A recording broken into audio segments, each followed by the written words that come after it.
ناظرین السلام علیکم، اردو پیارا چینل میں خوش آمدید۔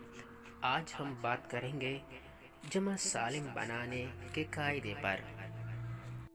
اگر واحد سے جمع بناتے وقت واحد کی صورت برقرار رہے تو اسے جمع سالم کہتے ہیں، جیسے باغ سے باغات، حیوان سے حیوانات، روٹی سے روٹیاں، محل سے محلات وغیرہ۔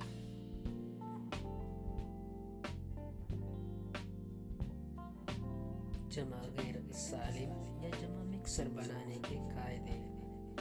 اگر واحد سے جمع بناتے وقت واحد کی صورت برقرار نہ رہے تو اسے جمع غیر سالم یا جمع مکسر کہتے ہیں، جیسے شیر سے اشعار، دوا سے ادویہ یا ادویات، رکن سے ارکان یا اراکین، شجر سے اشجار